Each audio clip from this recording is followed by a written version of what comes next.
In a certain town, there lived a cobbler.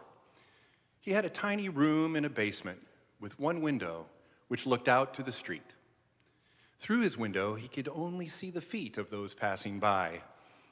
There was hardly a pair of boots or shoes in the neighborhood that had not passed through his shop, and often he would see his own handiwork pass by the window.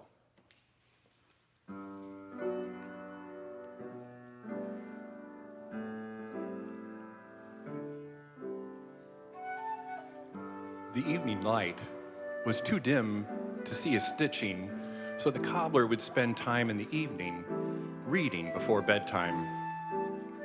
It happened one night that he became so absorbed in the Gospel of Matthew. He was not aware that it was getting so late, and before he knew it, he'd fallen asleep at his table.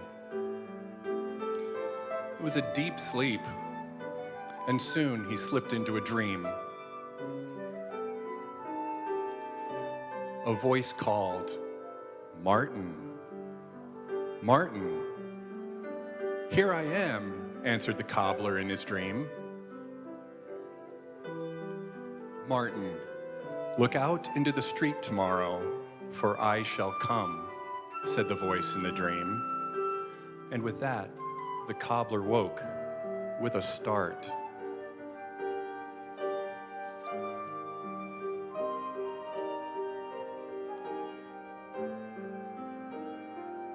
"Why, it must have been the Lord," he gasped.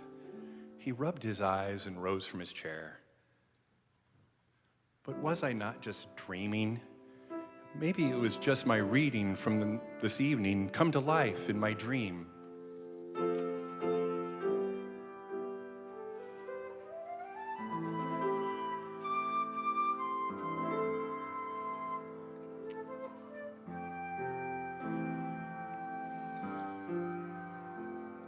He realized it was very late, so he blew out his lamp and he lay down to sleep.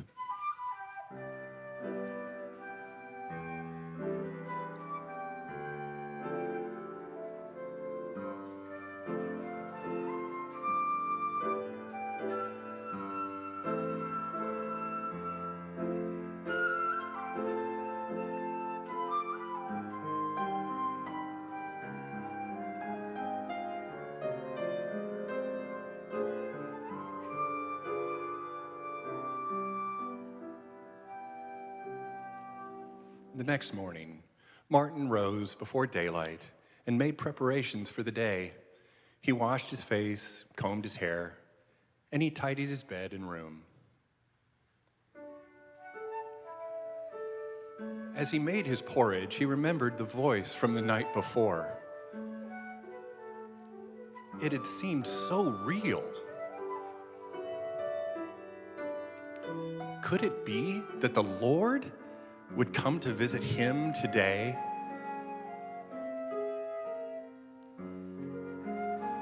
Well, just in case, he decided to look outside. Maybe the Lord was already outside of his shop. Whoosh! The wind caught the door, and Martin almost lost his grip on the latch.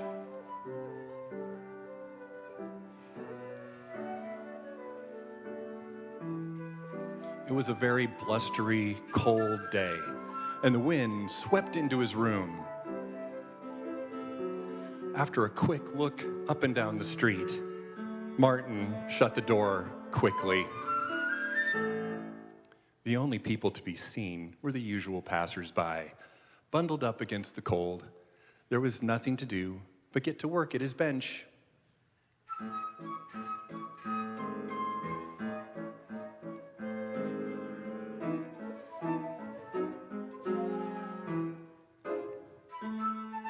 There were many shoes to be mended today. Soon the cobbler was absorbed in his stitching, hammering, and trimming, and the morning hurried by.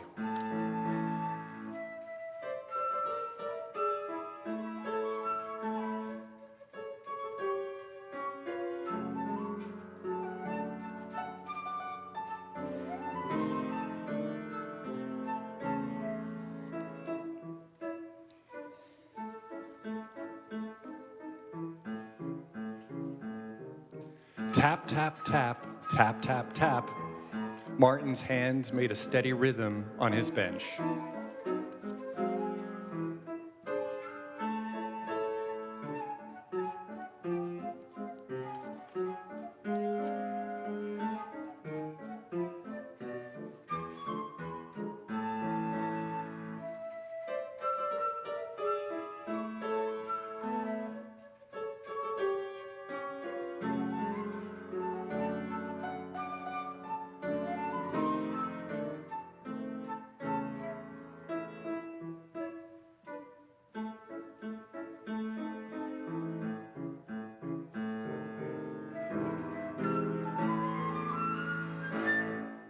Soon, a sound outside made him look up. Through his window, he could see his friend, Step Nitch, resting on the steps from shoveling some snow. He looked very weary. Martin laid down his hammer and went up to open the door. Good morning, my dear man.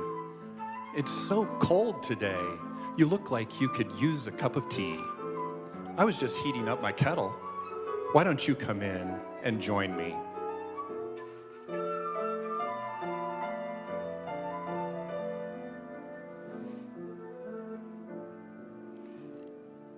May God bless you. My bones do ache from the cold, answered Stepnitch. The old man came in and shook the snow off of his boots. The two of them enjoyed their tea.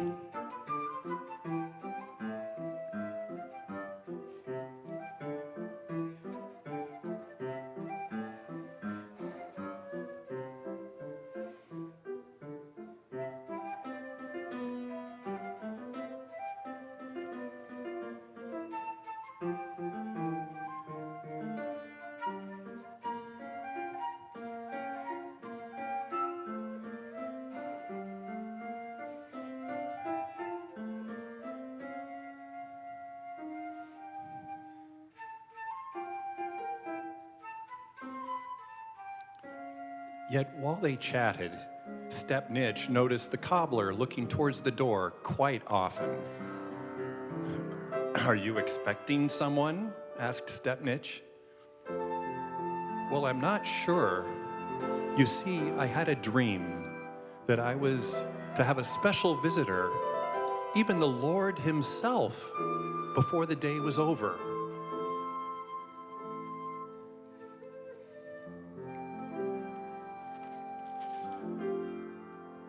But I suppose it was just a dream. It does have me a bit curious, though, my friend. Indeed, I would be watching the door, too, if I had dreamed such a dream, replied the old man between sips.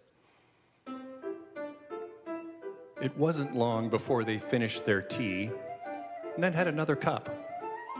And after a time, Stepnitch excused himself to get on with his work.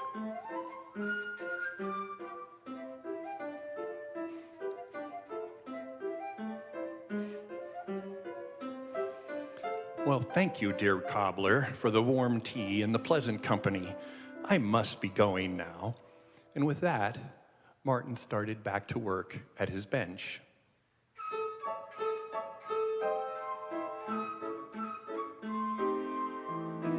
Time passed quickly as the cobbler worked, and soon it was lunchtime. Again, he looked up to the window because he thought he saw some movement.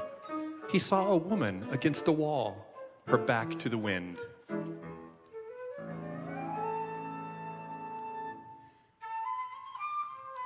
She was holding a baby, and neither of them was dressed for such a cold day.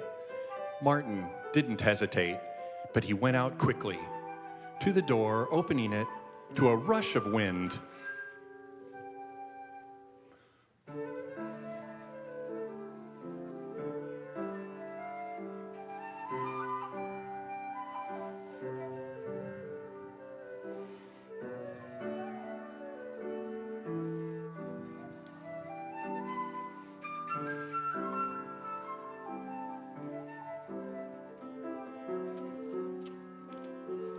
I say, dear woman, called Martin. The woman heard and turned around. "Why do you stand out in the cold with your little one? Come inside and wrap him up better in a warm place." He continued. The woman seemed surprised, but did indeed come inside the cobbler's little room with her baby.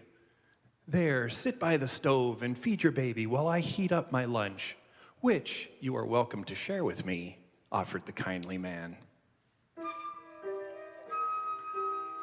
By and by, the baby was comforted, and the woman fed the little one. Martin looked in a trunk of clothes for a warmer wrap for the woman. "Tell me, why have you no shawl to wrap up in on such a cold day?" he asked. "I'm very poor, and I had to sell my shawl for 6 pence. It turned so cold yesterday, and I don't have money for a new one," she told him. "Well, surely 'twas no accident that I looked up from my bench today, and you came by, for the Lord meant for you to come in and warm up. You and your little one, take this cloak. Maybe it will be enough to wrap both of you up against this cold." "Yes, I believe your kindness has saved my little boy from freezing. Bless you, my dear man." And with that, they ate some more soup and bread, and soon the woman and her baby were on their way again. Martin cleared up the dishes and set to work on his boots and shoes. It was hard work, because he was anxious each time a shadow passed by the window.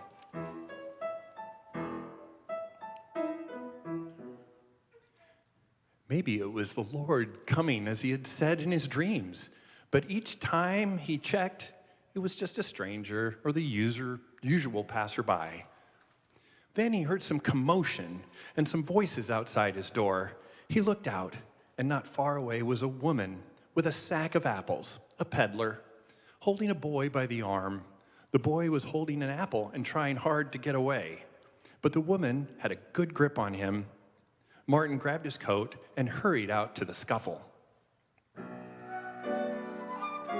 "I did not steal it," cried the boy. Martin separated the two and took the boy by the hand. "Young man, give the apple back." And then he turned to the peddler. "And if you can find it in your heart to forgive this child, it would please the Lord and myself." "Nonsense," said the woman. "I will make him pay me back for a whole cart of apples. He's going straight to the police," demanded the peddler woman. Martin pleaded with her. "Let him go, for it would bless you greatly if you forgave him."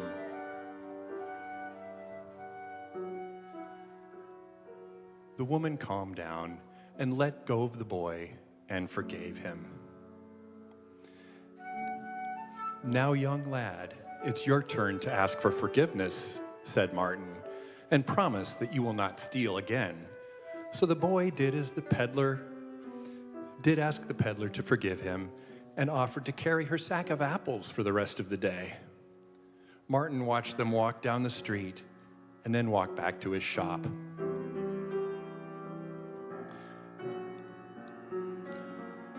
There was still so much work to be done, and by now it was late in the day. The light was fading, and he had probably missed the Lord's visit altogether in this commotion. He lit his lamp and started finishing one boot, then another. As darkness fell, he gathered his tools and he put them away. It was then that he heard the voice. "Martin, Martin, don't you know me?" questioned the voice. "Who is it?" asked Martin. "It is I," said the voice.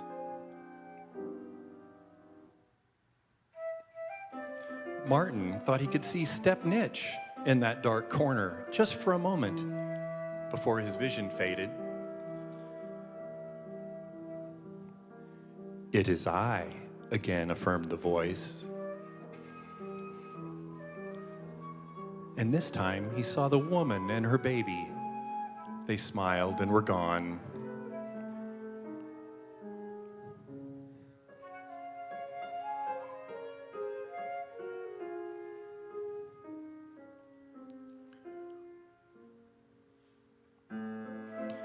"It is I," said the voice again, and there was the apple woman and the boy, just for a moment, like a shadow.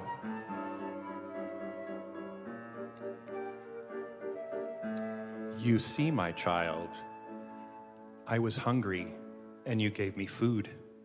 I was thirsty, and you gave me a drink. I was a stranger, and you took me in."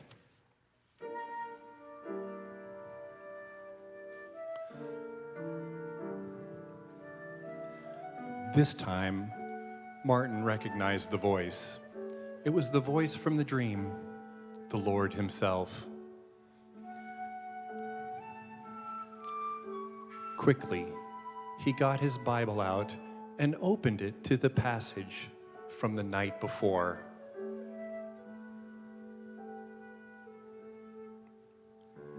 "Inasmuch as ye did it unto one of the least of these, my brethren, ye did it unto me."